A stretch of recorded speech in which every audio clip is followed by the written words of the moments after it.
السلام عليكم ورحمة الله وبركاته. الحمد لله رب العالمين، والصلاة والسلام على خاتم النبيين نبينا محمد وعلى آله وصحبه أجمعين، وبعد. قال الله تعالى في محكم كتابه: أعوذ بالله من الشيطان الرجيم، بسم الله الرحمن الرحيم. ولقد كرمنا بني آدم وحملناهم في البر والبحر ورزقناهم من الطيبات وفضلناهم على كثير ممن خلقنا تفضيلا. رئيس الحفل المكرم والحكم الكرام والأساتذة الأعزة والطلاب بالجامعة، يحسن بي بمناسبة حفل المسابقة الخطابية السنوي لندوة الطلبة تهذيب الأخلاق الذي عقد في رحاب جامعة شمس الهدى السلفية أن ألقي أمامكم كلمة موجزة في موضوع احترام الإنسانية في الإسلام، مستمدا من نصوص الكتاب والسنة، لتعرفوا بذلك جيدا أن الإسلام اهتم بصون كرامة الإنسان اهتماما بالغا، واحترام الإنسانية احتراما عظيما، وغلظ في تحريم دمائه وأمواله وأعراضه وشدد. فأقول مستعينا بالله وحده: أيها الإخوة رعاكم الله، اعلموا أن الإسلام أول الدين سما به منزل من الله تعالى على خاتم النبيين محمد صلى الله عليه وسلم، اعتنى بصون كرامة الإنسان وحفظ حقوقه اعتناء عظيما، وشدد في حرمات دمائه وأمواله وأعراضه تشديدا عقيدا، وحذر من انتهاك حرماته تحذيرا شديدا. لم يسبق إلى بيان ذلك دين من الأديان والفرق المعاصرة غير الإسلام.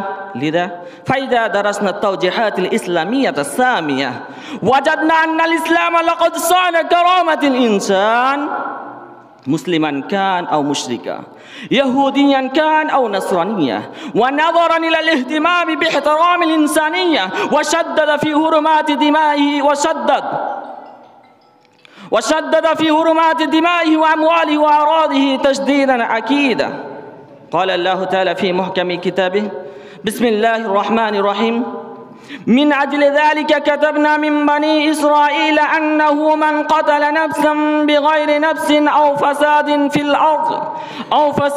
في الأرض فكأنما قتل الناس جميعا، ومن أحياها فكأنما أحيا الناس جميعا. فجعل الله تعالى في هذه الآية الكريمة قتل نفس مرادفا لقتل الناس جميعا، وهكذا إحياءها مرادفا لإحياء الناس جميعا. هذا وهناك كثير من النصوص القرآنية التي وردت تعظم حرمات الإنسان وقداسته وشرفه وتسون كرامته ومروءه. أيها الحفل الكريم، إني أحب الآن أن ألفت نظركم إلى ما ورد في احترام الإنسانية وحرمات دمائه وأمواله وأعراض وصون كرامة الإنسان في لسان الرسول صلى الله عليه وسلم المبارك.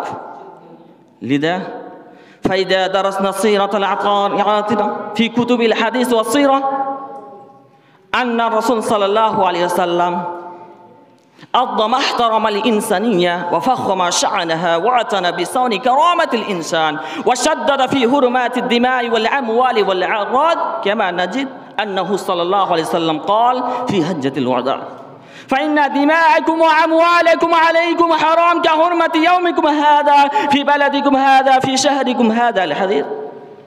لا تجدون أيها الإخوة توجيها أحسن وتعليما أفضل في باب احترام الإنسانية وتقديس كرامة الإنسان في الملال والنحال الأخرى من التوجيه النبوي الكريم السابق. وهكذا نجد أيها الإخوة الرسول صلى الله عليه وسلم أنه حرم الغيبة صونا لكرامة الإنسان وحفاظا على سلامة أمن المجتمع البصري. ولا شك أن الغيبة من أخطار داعي المجتمع البصري أصيب به الخواص والعوام والعلماء والجهلاء في الوقت الحاضر، أعاذنا الله من ذلك. وختاما أسأل الله جل وعلا أن يوفق الجميع ولصون كرامة الإنسان ورعاية حرمته، إنه سميع مجيب. وصلى الله على نبينا محمد وعلى آله وصحبه وسلم. والسلام عليكم.